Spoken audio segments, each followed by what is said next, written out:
Vous êtes là? Oui, monsieur. OK. Oui, Quand le monsieur. nombre d'inconnus dépasse la quantité d'équations, alors on dit que ce système admet une infinité de solutions. Laissez-moi vous expliquer ça. C'est pas trop évident à comprendre, non? Mais je vais tout de même essayer. 2x plus y égale à moins 8. Alors, qu'est-ce qu'on cherche? On cherche tous les nombres x et y, tels que lorsqu'on fait 2 fois x plus y, ça nous donne combien? Ça va nous donner combien?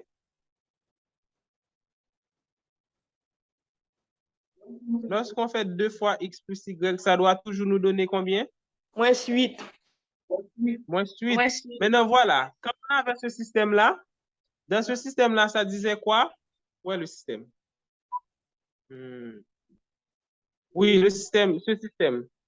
Dans ce système, ça disait, on a deux nombres x et y tels que moins 2x moins 4y donne 5. Et de notre côté, 2x moins 3y égale à 2. On avait trouvé que ça, c'est valable pour x égale à 7 et y égale à moins 1. Mais et si on dit tout simplement 2x plus y égale à 8, ça va être valable pour quoi?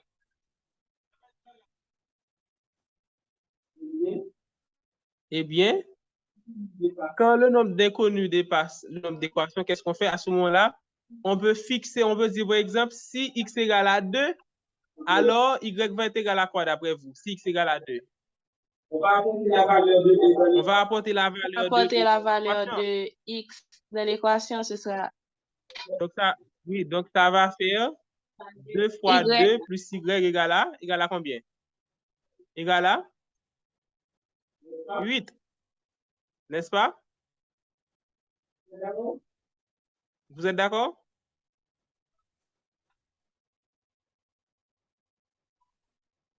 Oui. Oui, on Est-ce est que là. vous êtes d'accord? OK, donc ça nous fait 4 plus y égale à 8. Donc y égale à 8 moins 4. Y égale à 4. C'était moins 8, oui, Donc, monsieur. si vous...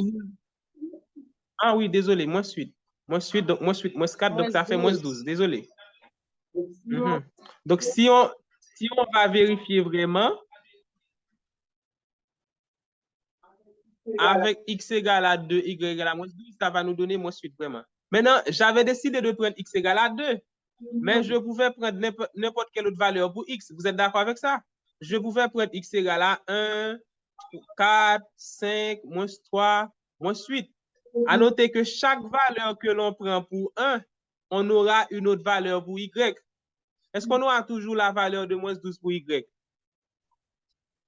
Hein? On aura toujours cette même valeur-là? Est-ce qu'on aura toujours la même valeur? Par exemple, Non. pour la valeur de x égale à 1, on aura quelle valeur pour y? On va apporter ça dans l'équation. Ça va nous donner quoi comme solution? Ça va nous donner On y aura égale à y égale à moins 10. C'est ça? Oui. Et si on apporte la valeur de 4, ça nous donne quoi pour y?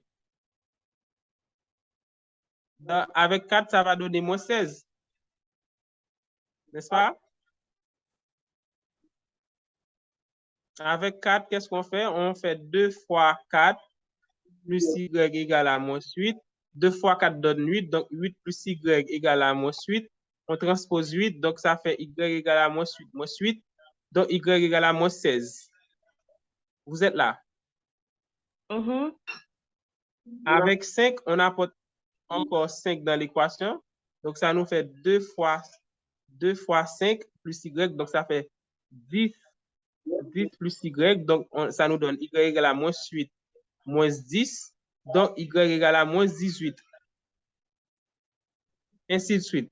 Donc, vous voyez pourquoi est-ce qu'on a dit qu'il y a une infinité de solutions? Oui, parce qu'on peut prendre plusieurs valeurs pour x. Oui, on veut prendre n'importe quelle valeur pour x, mais si on prend une valeur quelconque pour x, on ne peut pas se dire qu'on peut prendre également n'importe quelle valeur pour y, non? Non, on doit apporter ça dans l'équation pour trouver la valeur exacte de y. En fait, en général, quand on explique cette méthode-là, il y a des élèves qui ne comprennent pas et qui pensent que si on leur donne l'équation 2x plus 3y égale à 5, elles savent que ce système-là admet une infinité de solutions. Maintenant, si on leur demande, donnez-moi une solution, eh bien, il y a des élèves, par exemple, qui peuvent penser qu'elles peuvent prendre 3. Tu prends 3 pour x. Si tu prends 3 pour Oui, x, monsieur. oui, j'ai vu ça. Si tu prends 3 pour x, tu dois aller apporter ça dans l'équation pour trouver la valeur de y. Quand on apporte 3 dans l'équation, qu'est-ce qu'on va trouver pour y? Ça va nous donner 2 fois 3 plus 3y égale à 5, n'est-ce pas? Oui. Donc, ça fait quoi? Ça fait 6 2 fois 3, 6. plus 3y égale à 5. Donc, 3y égale à 5 moins 6. Donc, y égale à moins 1 tiers. Donc, la solution, c'est x égale à 3, y égale à moins 1 tiers. Donc, vous voyez, l'élève qui pense que si elle prend x égale à 3, elle peut prendre y égale à 7, c'est trompé. Même si tu veux prendre n'importe quelle valeur pour x, mais tu ne peux pas te permettre de prendre n'importe quelle valeur pour y. Tu prends une valeur quelconque pour x, mais la valeur pour y, tu dois la calculer. Est-ce que vous avez compris la logique? Eh bien, dans notre équation chimique, dans le système qu'on avait, quand on a résolu ce système-là, qui a 4 inconnus, mais 3 équations, eh bien, ce système-là admet une infinité de solutions, étant donné que le nombre d'inconnus dépasse le nombre d'équations que l'on a, n'est-ce pas? Vous êtes là? Oui, monsieur. Oui. OK, maintenant, alors, comment est-ce qu'on résout ce système-là? Pour résoudre le système, on fait quoi? Eh bien, comme on l'avait fait, quand on avait le système x, 2x plus 3y égale à 5, qu'est-ce qu'on avait fait pour résoudre ce système-là? On avait pris une valeur quelconque pour x, n'est-ce pas? On peut prendre n'importe quelle valeur que l'on veut. 0, moins 3, 5, une demi, tout ce que l'on veut. De même, quand on a le système où les inconnus sont x, y, z, c, eh bien, on va choisir de donner une valeur à l'une de ces inconnus-là. Vous allez choisir qui pour donner une valeur entre x, y, z et c? X. OK, x. En fait, je n'ai pas de problème avec ça, mais sauf que quand vous résolvez ce système-là, essayez de donner la valeur de façon stratégique. Si tu donnes la valeur, par exemple, si je donne la valeur à c, si je dis par exemple, je vais prendre c égale à 1, vous savez l'intérêt que ça aura? Si je prends c égale à 1, je connaîtrai automatiquement la valeur de y. Pour quelle raison? Parce que y égale Y égale 2 fois C. 2c. Donc, ça va me donner 2 fois 1. Donc, y va être égal à 2.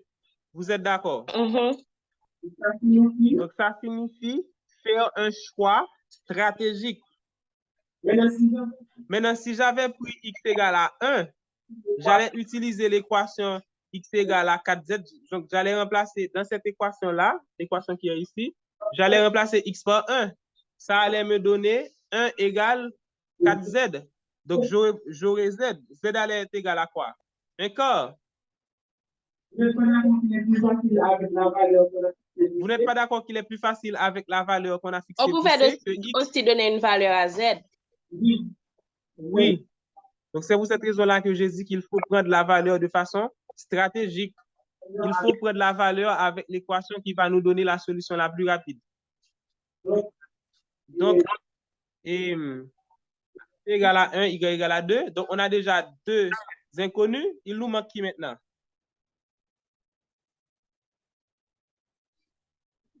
Qu'est-ce qui nous manque maintenant? Il nous manque Z X et X. et qui? Z X et et? Oui, Z et X. Z.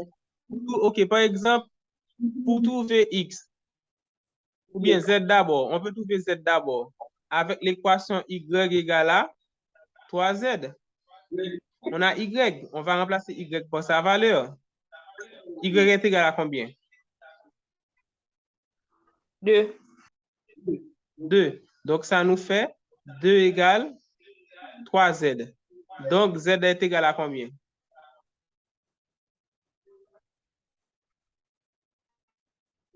Z est égal à combien? 3 sur 2. Oui. Non, non, non, non, non, non. 2 tiers. C'est pas ça? Et maintenant, et X. Comme X est égal à 4Z, donc X va être égal à quoi? 4 à multiplier par 2 tiers. Donc, 8 tiers. On a trouvé les coefficients. Donc, qu'est-ce qu'on fait? On vient dans l'équation. On va effacer X, Y, Z et C. On va les remplacer par vraie valeur. Donc, dans l'équation A plus CB qui avait donné A4 C3 plus B2. Donc, on vient ajouter les coefficients. On a trouvé que X était égal à 8 tiers et Y était égal à 2. Z égale à 2 tiers. Et le dernier, c'était égal à 1. Comme c'est 1, on n'est pas obligé de mettre ça. Est-ce que vous êtes d'accord? Vous avez compris la méthode? Oui. Je pense qu'il faudra faire un autre exemple pour faciliter la compréhension. Maintenant, le problème avec cette équation-là, c'est qu'on a des nombres entiers. Si on veut rendre tous ces nombres entiers, on a quel coefficient pour chaque espèce? Devant A, on a 8 tiers. Devant CB, on a 2. Devant A4C3, on a 2 tiers. Et devant B2, on a 1. Si on veut rendre tous ces coefficients entiers, on va multiplier tout ça par combien? 3. Par combien est-ce qu'on peut... Oui, très bien, par 3. En multipliant par 3, ça va nous donner quoi? Ça va nous donner 8, 6, quoi d'autre?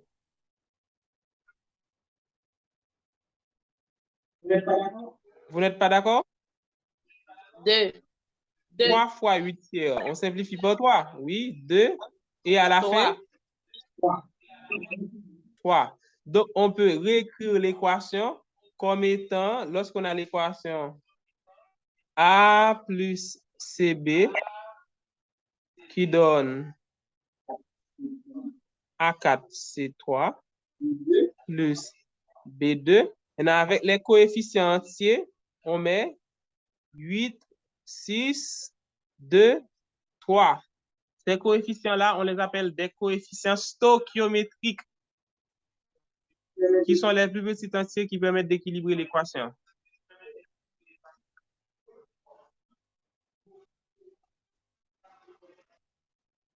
Est-ce que ça va?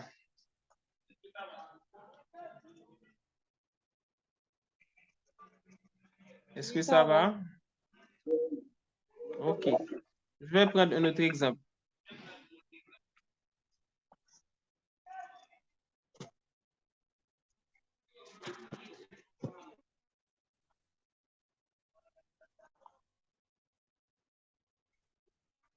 On a l'exemple A2 plus CD qui donne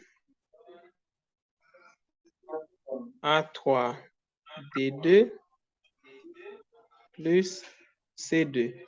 Maintenant, pour équilibrer ça par la méthode algébrique, qu'est-ce qu'on fait encore? On met A ici, B. Bon, je vais prendre X, Y, Z de préférence pour ne pas aller confondre avec les...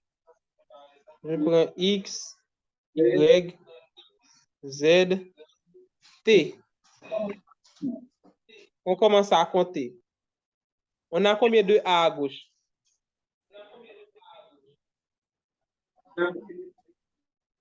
On a combien de A ici? 2x A. Très bien, 2XA. Donc, on écrit 2XA. Et combien à droite? 9A. Non, c'est pas 9, c'est Z que c'est. Z. 3ZA. 3Z. De toute façon, je ne pouvais pas mettre 3 parce que je ne sais pas encore à quoi est-ce que c'est égal. Donc, 3Z. Après, 3ZA. Après, on a combien de C? Combien de C qu'on a? YC. YC. Et de l'autre côté, combien de C?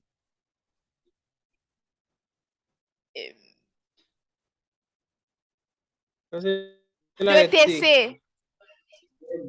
Très bien, 2T. OK, on continue.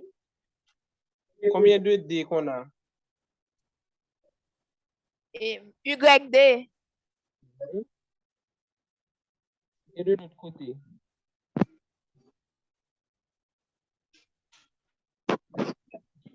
De l'autre côté? 2ZD. Très bien. 2ZD. Après, qu'est-ce qu'on fait? On vient simplifier par A, par C, par D. Maintenant, qu'est-ce que ça nous donne?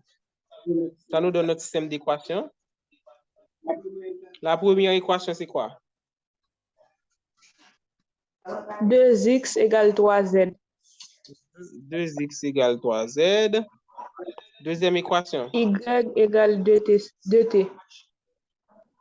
Troisième équation. Y égale 2z. OK. Après, qu'est-ce qu'on fait? On fixe l'une des inconnues. Allez-y, je vous écoute.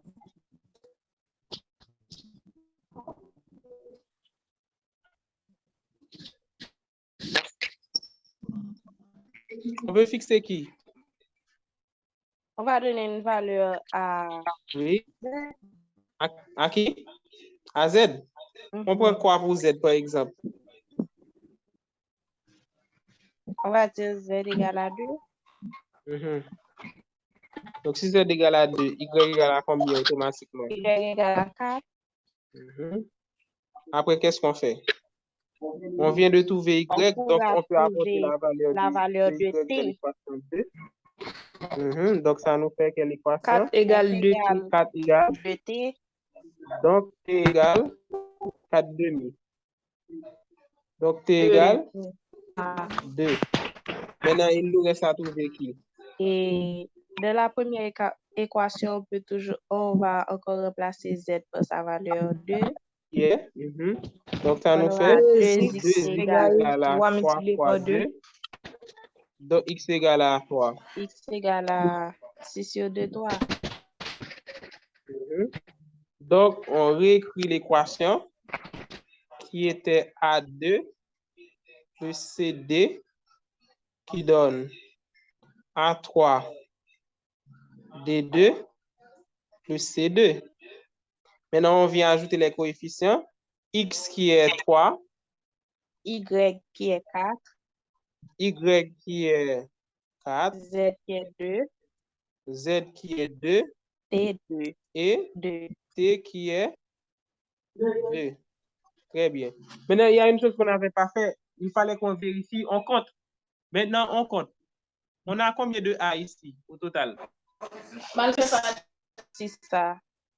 6 A, très bien. Et de l'autre côté, on a combien de A Encore également? 6A. Encore 6 A. Donc, c'est bon pour A. Maintenant, et pour C, on a combien de C 4C. ici? 4. 4C. Et de l'autre côté, on a également 4C. Donc, ça va pour C. Pour D, on a combien de D 4D. ici? 4D. 4D, très bien. Et de l'autre 4D. côté, 4D. 4D aussi. Donc, l'équation, elle est équilibrée. Donc, on a deux méthodes. On a la méthode algébrique et la méthode Tâtonnement. par tâtonnement. Qu'est-ce que vous préférez entre ces deux Tâtonnement. méthodes-là? Tâtonnement, évidemment. Mais il n'est pas toujours facile de tâtonner. Je vous ai déjà appris ça. Par exemple, si je vous donne cette équation-là, la réaction entre l'acide nitrique de formule HNO3 et le cuivre qui nous donne du nitrate de cuivre de formule CuNO3, de l'eau H2O et du monoxyde d'azote NO. Est-ce que vous pouvez équilibrer cette équation pour moi?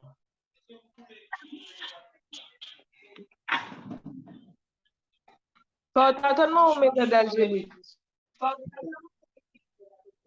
Bon, on commence par tâtonnement d'abord.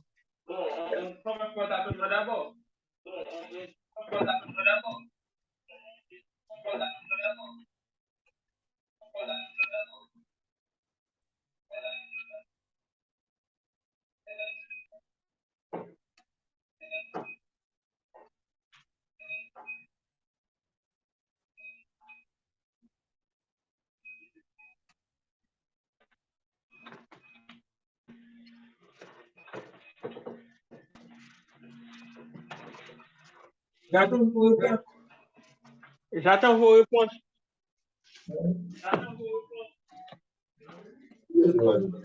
On met 2 devant H.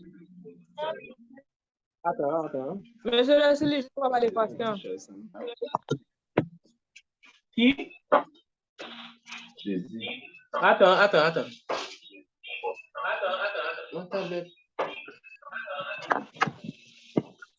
Oui, on met 2 devant H.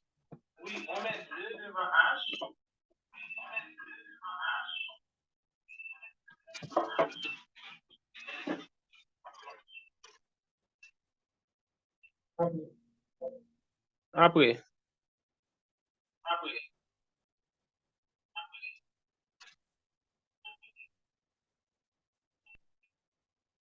On met 3 devant NO.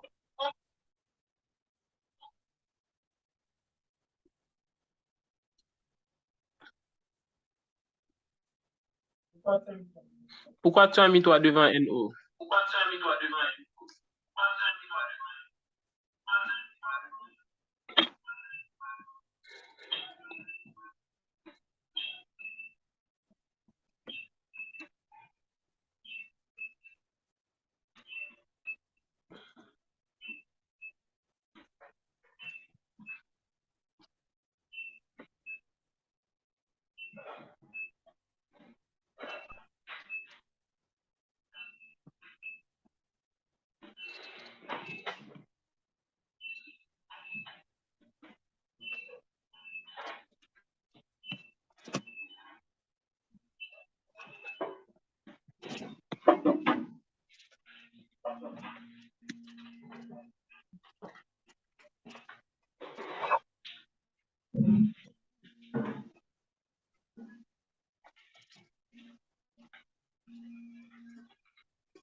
Vous en dites quoi? Vous voyez qu'il n'est pas toujours facile d'équilibrer ça par la méthode de tâtonnement. Il est préférable d'utiliser la méthode algébrique pour ça. Dans ce cas-ci, je suis bien d'accord qu'il y a des exemples où on n'est pas obligé de résoudre un système d'équation. C'est simple. On procède par tâtonnement, mais il y a des exemples où il est difficile d'appliquer la méthode de tâtonnement. À ce moment-là, on est obligé d'avoir recours à la méthode algébrique, qui est une méthode. Avec cette méthode-là, on n'a pas besoin de tâtonner. Parce qu'on pourrait passer la journée, avec un exemple tel que cette équation-là, on pourrait passer la journée à tâtonner sans jamais trouver les vrais coefficients. Vous n'êtes pas d'accord? Oui. Est-ce que vous êtes d'accord? Donc, à ce moment-là, comme on sait qu'il est difficile, comme on voit qu'il est difficile de tâtonner, donc qu'est-ce qu'on fait? Eh bien, donc, je vais effacer tes coefficients, mademoiselle, je les efface. Donc, c'était HNO3. Donc, qu'est-ce qu'on fait à ce moment-là? On va mettre quoi? On met X après. Vous êtes là? Oui. Y.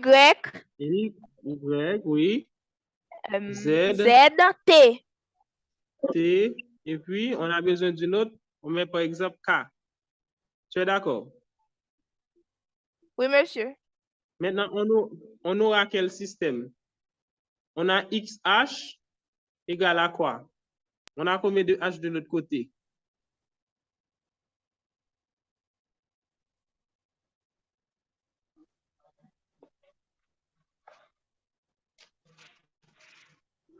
On a combien de H de l'autre côté?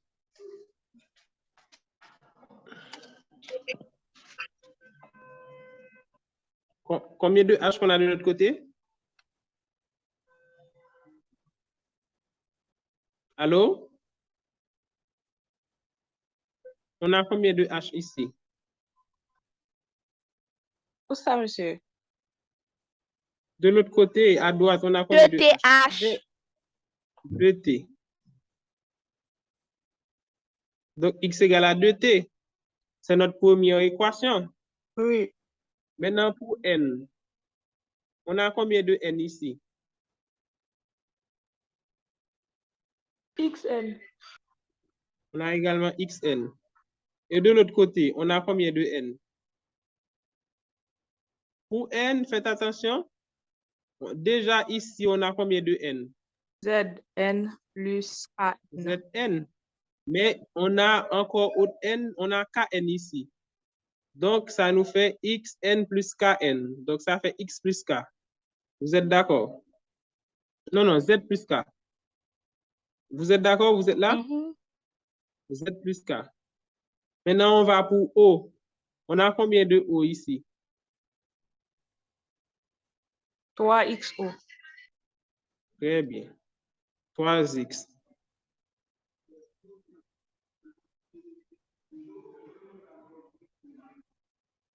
Et de l'autre côté, on a combien de O? Faites attention aussi. On a 3ZO ici, mais on a combien de O ici? 2TO. Non, TO. Le 2, c'est pour H. Tu es d'accord? Oui. Et après, ici, on a KO. Donc, ça nous fait combien de O au total? On a d'un côté, on a 3ZO. Après, on a TO. Et après, on a KO. Donc, voici notre système d'équation. On a combien d'inconnus maintenant? Les inconnus sont X, Y, Z, T et K. Ça fait combien d'inconnus? Ah non, non, il nous manque une autre équation. On a une équation qui dépend de CU. On a combien de CU ici? Oui, Y. Et de l'autre côté? Z. De l'autre côté, on a combien de Z?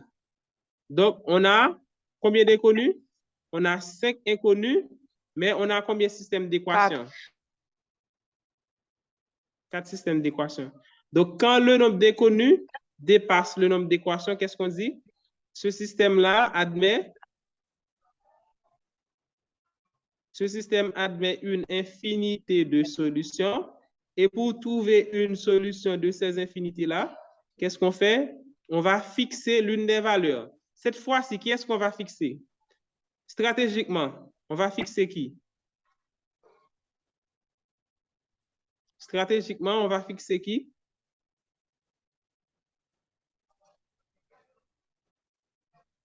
Stratégiquement, on va fixer La qui? valeur de X. X. Pourquoi X? Pourquoi pas Z? N'oubliez pas qu'il faut faire un choix stratégique. C'est plus facile de fixer Z parce que si tu fixes Z, tu vas automatiquement trouver la valeur de Y. Mais si tu fixes X, tu seras obligé de tirer T dans l'équation pour trouver la valeur de T. Mais avec Z, c'est beaucoup plus simple. Ou bien tu pouvais fixer T. C'est T que tu devrais fixer. Tu veux prendre T égale à 1. À ce moment-là, X est égal à 2 fois 1 qui est 2. Tu fais ça sans.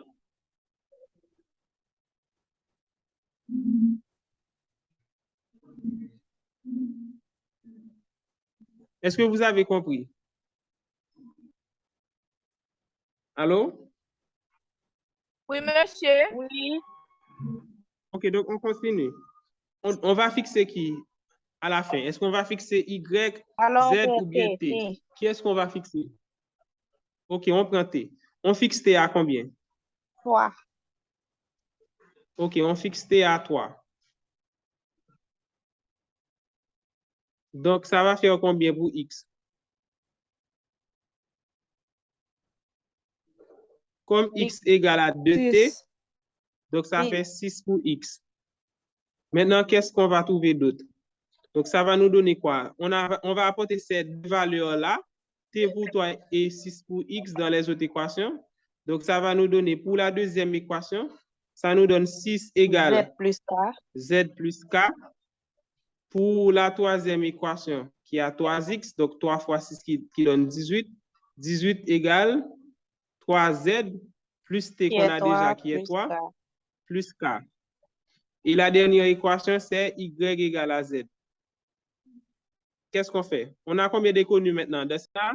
Y égale à z. C'est comme si on avait seulement z et k. Donc, on va utiliser les deux premières équations. Z plus k égale à 6 et 3z plus k égale à 15. Vous avez compris ça? Qu'est-ce que j'ai fait? J'ai transposé le 3 qui était là ici. J'ai transposé. Vous avez compris? 18 moins 3 qui m'a donné 15. Est-ce que vous êtes là? Vous êtes là? Oui. Oui. OK, maintenant, qu'est-ce qu'on fait? Si on veut éliminer z, on va multiplier toute la première équation par combien?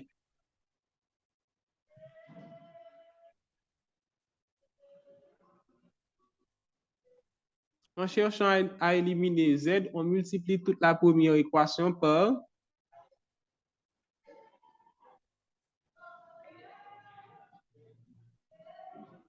combien? Mademoiselle La première Fanon. équation. Oui, par combien?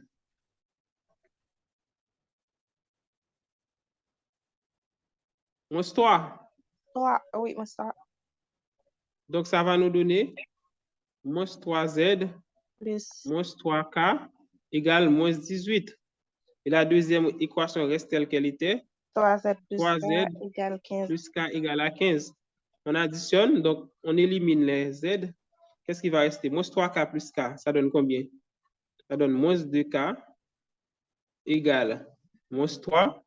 Donc k égale combien?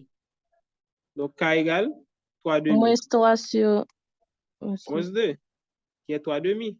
Donc on apporte ça dans la première équation, par exemple, qui est plus k égale à 6. Donc ça fait z plus 3 demi égale à 6.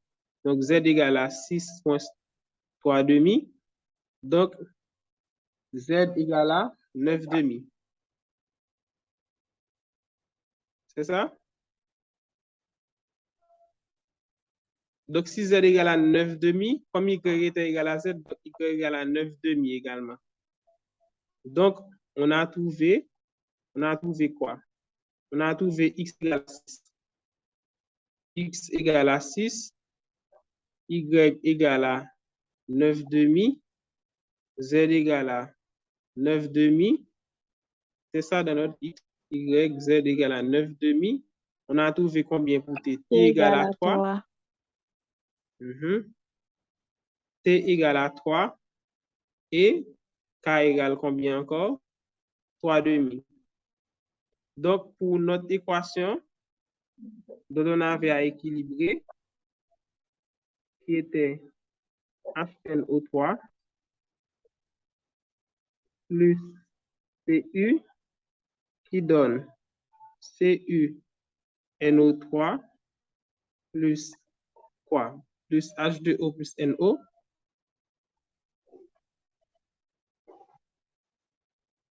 On a vu que on met 6 ici, 9 demi ici, 9 demi ici, 3 ici et 3 demi ici. Donc, les coefficients sont quoi? Les coefficients sont respectivement 6, 9 demi, 9 demi, 3, 3 demi. On vérifie si c'est équilibré. Ici, on a combien de H? 6H. De l'autre côté, encore 6H. Donc, c'est équilibré. On a combien de N? On a 6N ici. Et de l'autre côté, on a 9 demi. On a 9 demi N de côté. Ici, on a 9 demi N. Et on a 3 demi N ici. Donc, si on additionne ces deux-là, 9 demi plus 3 demi, ça donne 12 demi, qui est encore 6. Donc, on a 6 à gauche, 6 à droite. Donc, ça va pour N. Maintenant, on vérifie pour qui? Pour O, on a combien de O? On a 18 O ici, 3 fois 6, 18. De l'autre côté, on a 3 fois 9 demi, qui donne 27 demi. Ici, 27 demi. Et ici, on a 3, donc plus 3. Et à la fin, on a 3 demi. Donc, plus 3 demi. Donc, on fait des lots communs. Donc, ça fait 27 plus 6 plus 3 sur 2. Donc, ça fait combien? 27, 36. Ça fait 36 demi. Donc, ça fait 18. La même quantité. Donc, l'équation est équilibrée. Il n'y a aucun problème avec l'équilibre. On a trouvé les coefficients pour équilibrer les équations. Mais le seul problème, c'est que ces coefficients-là ne sont pas des nombres entiers. Comment rendre ces coefficients-là entiers? On va les multiplier par combien? 2. Oui, tout ça par 2. Ça va nous donner quoi? 12, 9, 9, 9, 6, 3. Donc, on viendra écrire 6HNO3 plus 9Cu. 12. 12. Attends. Non. On dirait qu'on peut encore simplifier. On peut encore simplifier. Vous ne voyez pas par combien? 3. Non seulement par 3. Donc, si on simplifie par 3, ça va nous donner quoi? 4. Ça va nous donner 4, 3, 2, 1. D'où l'équation équilibrée devient quoi? 4HNO3 plus 3Cu qui donne 3CuNO3 plus 2H2O plus NO.